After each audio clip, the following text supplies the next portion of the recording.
as I've mentioned, we are West Africa Decentralized Alliance. A lot of our focus is in West Africa, and we are decentralized, and it's actually an alliance. So as you can see, this is a project by the community, and it's for the community. I want us to think about Facebook for a minute.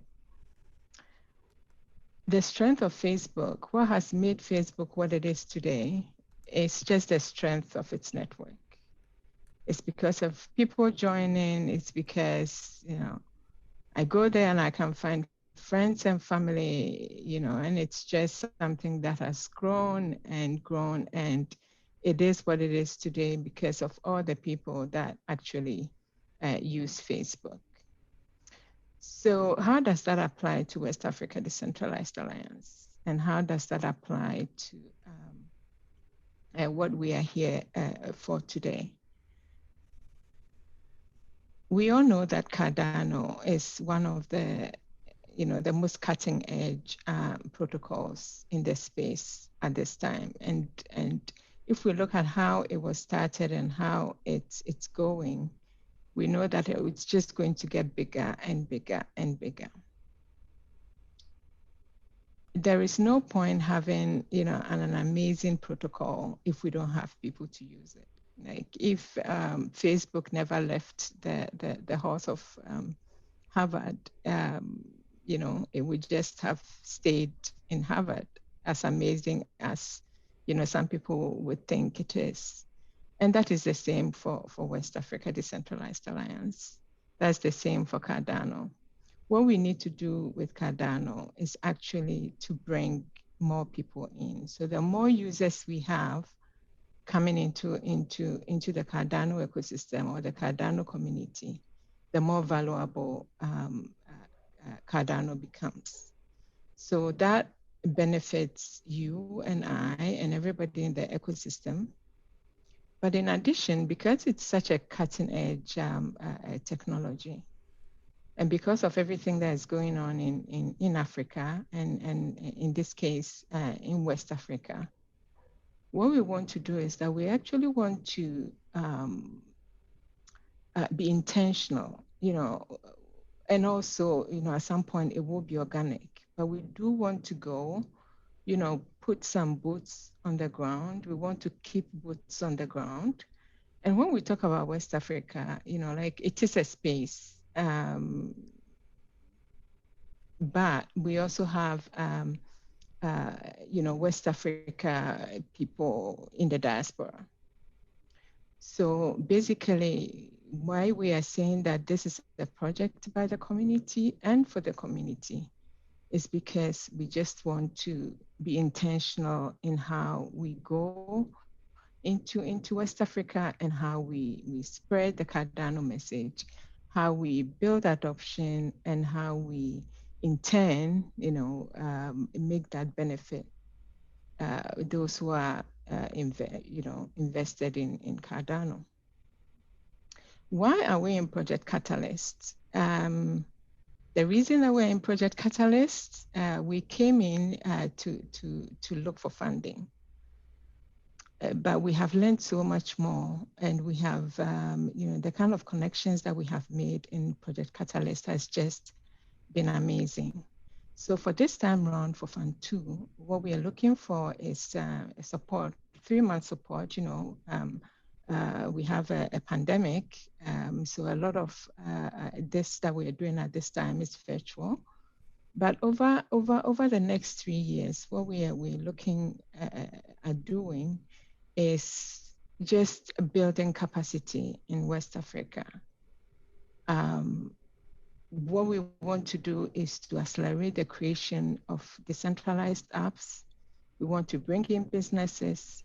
We want to attract new entrepreneurs, people who are actually, whether they're in the diaspora or they're actually in West Africa, they know what the problems are in the space. And Cardano being what it is, that is how they're going to solve the problem. And as I've mentioned earlier on, as they're solving the problem and we are bringing more users into the space, it overall benefits the community. Now, when we look at what has been done so far, I mean, the question that we'll ask ourselves is, why are we doing it this way? So let's look at what IOG has done, IOHK, as some of us would refer to it. They know the potential that Africa brings. They have made a strong focus for Africa, and they have actually taken steps to go into the space. They're in Ethiopia, also in some other parts of the world, such as Georgia and all that. What we want to do is that we want to go a step further in terms of building on what IOG has done. We want to meet people where they are at. We want to, whatever anybody is doing, whether they are developers, whether they are academics, whether whatever they are, what we want them to be doing, maybe they have a hotel, we don't know what it is, but what we want them to do is that we want people to actually bring their best selves, to bring their passions, and to actually find out, this thing that I'm doing, is there a way, based on education, is there a way that it will become even more valuable or even more beneficial on the blockchain? When we look at governments in West Africa, there are lots of things that's going on right now in terms of digital solutions, in terms of tracing, in terms of product authentication. So a lot of things are going on. And sometimes, the kind of hurry that they are in, to see these things being done, they might take the shortcut, or sometimes they go the centralized way. And that doesn't always bring a benefit. So sometimes what has happened is that, or sometimes what I might be foreseeing is that once we are ready to take off, there might be some redoing of what has been done that wasn't done very right.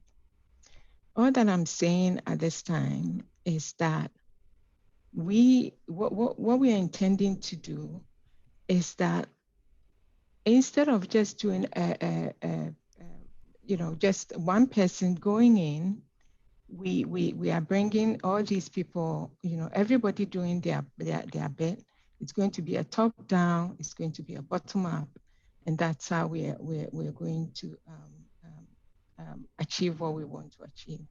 I've put on the screen an African proverb, and what it says is that if we want to go fast, there were a time that, after I heard about Cardano, I thought, oh, maybe I should look for employment with IOG or Emergo, or even the foundation, and just go and do whatever I want to do in West Africa. But I realized that, just I'm one person, and I realized that the best way to go is actually to bring in as many people as we possibly can. And through Project Catalyst, I've come to know about Julie and James and the team and what they are doing with Gemba Labs. Today, I'm hearing some fantastic things from David. We have Afrofin Lab with a great amount of talent in there. ABCD, what Joshua is doing in Nigeria. There's also, Liquid, and his team, what they're doing in, the kind of micro lending and DeFi solutions that they want to bring, especially into the, for a start into the West African market. So there's a whole lot of things that's going on, and I could go on and on and on. But I want the questions to come. The reason that I am, we are here is that this is, as I said, it's a community project, and we need community support. There's no way, even if we, IOHK has 100 more people, there is no way that they can actually cover the whole of Africa. It's something that is going to be, it has to be done by all of us. All right. for all of us. And thank you. And that's time. We just went a little bit over, but I wanted to let you finish getting your thoughts out there. Thank you, Mercy. Can you bring that screen share down? You're done with all your slides apparently, so you can hit that. Yes, I'm done. So this was the last one. This is how we're going to do All what right. we'll do. Thanks. Thank you. Thank you. All right. Okay. So nice presentation. And we in 5 minutes we will be getting to the questions in chat. So if you have questions, feel free to let us know in chat. We'll start with questions from the Gauntlet. What do y'all got? So I see that there are a lot of activities that are involved with your project. I see research, projects, public relations, advocacy, education, community engagement, marketing. It's a very, you're hitting a lot of different niches. Like, I'm trying to figure out what exactly is the focus. Like, are you going to a particular, what's your strategy? Is it community engagement? Is it public relations, or is it everything? I mean, how are you going to handle everything?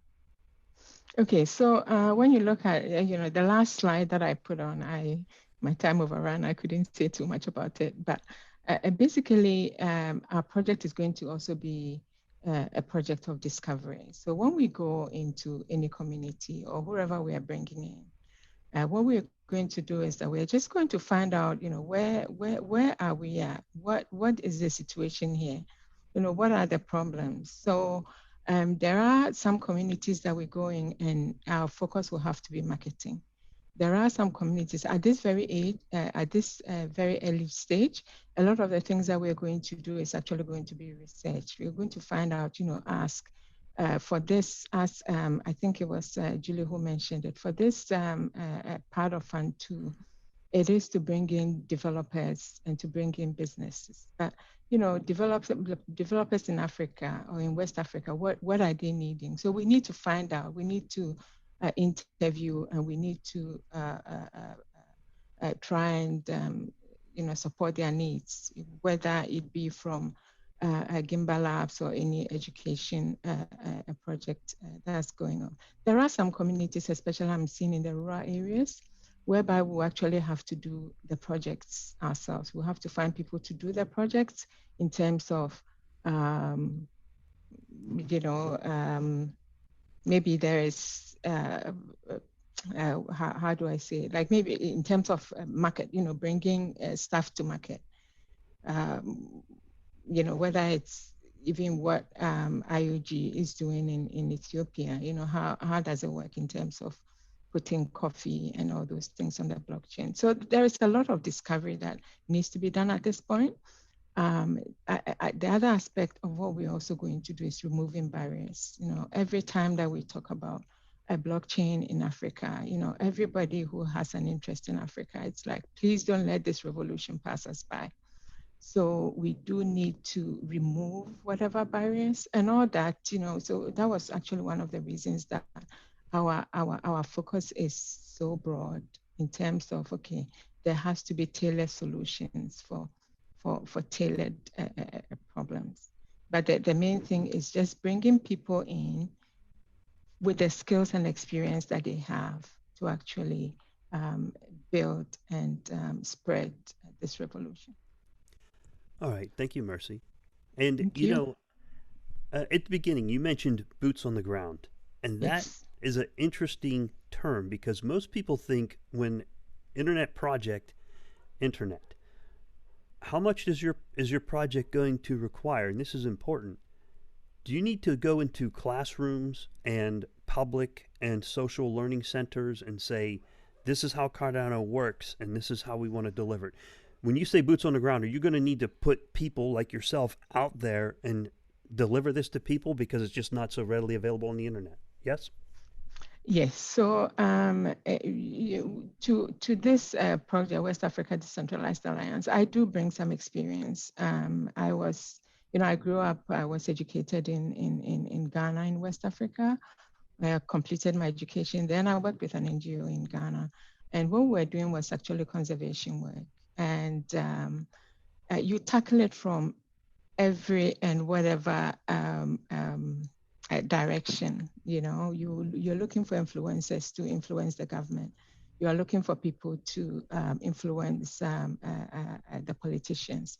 But also one thing that we did at that time, and that I'm hoping that we can replicate, is having a membership and a volunteer a scheme. At that time, we actually had a school membership scheme.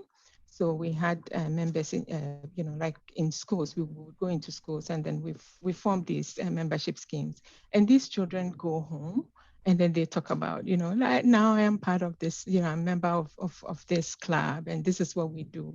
So it's not something that's going to happen very quickly. That's why we're saying that, we if it's just one person just going and trying to change this, yeah, maybe we could get some traction. But if there is a lot of us, we're spreading it in that way, and we are, everybody is bringing whatever they are bringing, then it does take a while, but then it becomes entrenched. Did I answer your question? Absolutely. It requires humans. It does require humans. Requires It humans. does. Yeah, it does. All right. And that was time. So thank you. Any other last minute, oh, by the ways from the Gauntlet, David, Julie, anything? You good? All right. Okay. So we're going to switch over to questions in chat. Philippe, if you want to scan through that, and a reminder to the folks who are viewing the podcast, the links are available down below. What do you got in chat? Okay, I am scrolling through. So Diamond Mine asks, I like the vision for this project, bringing in more people and businesses. But are there any specific examples of how this will be accomplished? So that's a great question, actually. And in our review, somebody came and wrote that this is not a project that should start now, and then gave us a one-star rating. They said it should start in 2023. Right now, there are things that needs to be done. What David is doing will be beneficial to us. What DC and his team they're doing with Liquid will be beneficial to us. But at this time, we need to go out there and start building the relationships.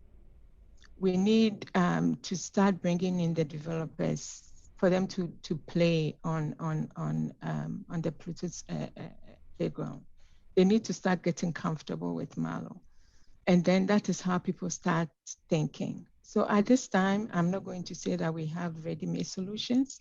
There are some things that are going on. If you listen to Charles, in Georgia, in terms of the university certification authentication. So that's something that will be very, very beneficial in West Africa. When we talk about Atala Prism, hopefully it's going to ship soon.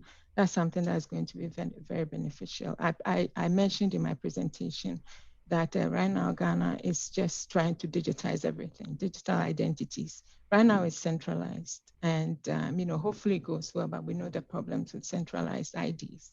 So this is something that this is the time that we need to go in and start building the relationships and start changing minds and giving alternatives, that there is an immutable way that we can do this, and there is a better way that we can do this. Okay. We have another question from Juan Sierra, and it's more as a statement, but I guess you can turn it into a question. Is this fair to say? It seems their vision is to be the catalyst for Africa's market, build capacity to build dApps, contribute to adoption, meet people expectations, and base it on education. So are you trying to be like a mini version of Catalyst in your geographical area? Absolutely. So that was something that I couldn't have time to mention. So within these 3 months, as I said, a lot of our work is going to be virtual.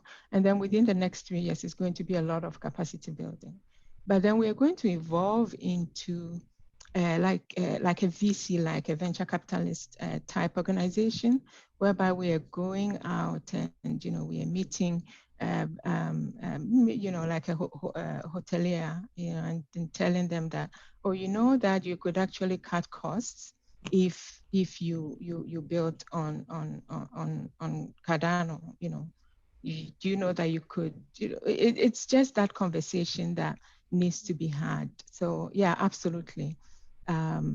Within the next 3 years, we're going to do the capacity building. And then after that, after this is more entrenched, people are more educated, they are more aware of the blockchain, then they are the ones who will begin to say that, oh, I think, you know, I can build this, and then we can guide them. We don't know how Voltaire will be at that time, or how Project Catalyst will be at that time, or maybe even, you know, West Africa Decentralized Alliance, you know, we will have our own money, and then we will be the ones who actually be helping to build some of these solutions. Okay, thank you. And there's a few more questions in chat. We only have a minute and a half left. I'm going to summarize a few of the questions. Some people are asking about who is on your team in your collaboration, and from the list you have on your website, on your Project Catalyst list, it says Mercy, Jacob, Tierno, Azizat, Prince, and Sydney are on your team, and it looks like you have collaborations. Who are the other ones you're collaborating with, so we can help answer some of these questions? Yeah, so we have collaborations with AfroFinLab. There's quite a good store of talent there. You know, Julie, you know, and her team. We also have. We've started, as I said, you know, I worked in many years ago.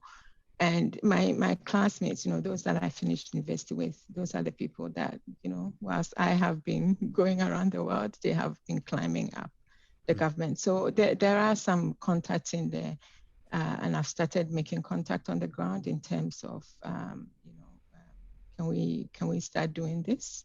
You know, people who have that influence. And when we talk about West Africa, especially Ghana, where we're going to have our regional base kind of thing. You know, that country and the leadership has a strong leadership in West Africa. We have ECOWAS right now. The president of Ghana is the chair of ECOWAS, which is the Economic Community for West Africa. There's a lot of things happening in West Africa. They want to establish a free trade zone. So. Yeah, we are just a little bit impatient over here. You know, we want to go and we want to start doing the work. So we are asking for community votes to actually start doing the work, building the relationship, finding out what the problems and removing the barriers. Excellent, thank you. And there's one last question in chat. We'll hit it. We are at time. We're out of time here, but the last question is, if you could be brief. Project of Discovery, removing barriers requires getting things done. What is the strategy to attract the people who already has the skills to go over Cardano and deploy dApps? And I think you already touched on that, but what's the strategy? What's the big picture here? And we'll wrap it up. The big picture, you know, recently we put out a sort of a call out. We call it the gathering. You know, everybody come join us. I am not going to say that we have all the solutions right now. It's a decentralized movement. We want everybody to come in. You know, come, let's talk, give us ideas. Let's do this together.